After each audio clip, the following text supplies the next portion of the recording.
musician, but I can ask I mean, all musicians. yeah, Yes, I think we can talk about this. But musical instrument is a science, right? Musical instrument is a science.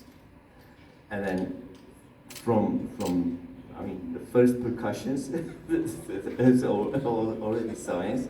And now we get to the age of synthesizers, which is really top science electronics, right?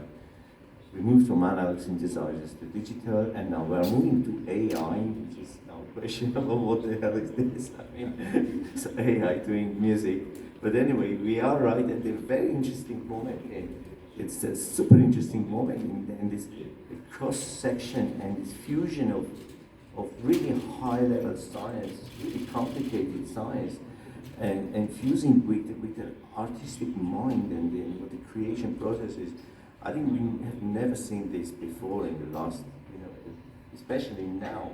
Now is really, so I think we would need even lectures on this topic, someone really lecturing about what is happening with music, this transition between music and technology. So one of the pioneers in this was Brian Eno, the famous musician who was also a Starmus lecturer. He gave actually keynote speech at Starmus 3 dedicated to Stephen Hawking. So Stephen himself, so when I presented who will give a keynote talk, and he wanted someone to be between music and science, and so Brian Eno was number one in the list. So he gave a talk about the cross-section between science and music. And I wish he was here in Armenia. He promised actually to come, maybe not this year, next year he will definitely come to Armenia, but to give a talk especially about this fusion of science and music. And of course there's inspirational component. Musicians are very inspired by astronomy, so this is all very nice and so on, but there's also very real science in music, and in general in arts. Let me take just one small example. I published a very interesting paper back in 2001 about collision of a planet with a star. So I've discovered the first evidence that planets can fall to stars. So that was published in Nature, a very famous top magazine.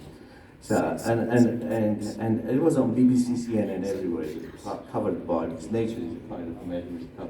So they put me in touch with an artist, with a painter, to paint this discovery for media. So I had an interaction for about 2 weeks with someone who is designer and who is doing this space art. And his questions were really scientific. I mean, what do you see? Which colors? How it happens? What is actually happening when the planet falls into the star? And I've never seen this interesting interaction between a scientist, that was my discovery, and the painter was trying to do something which is real.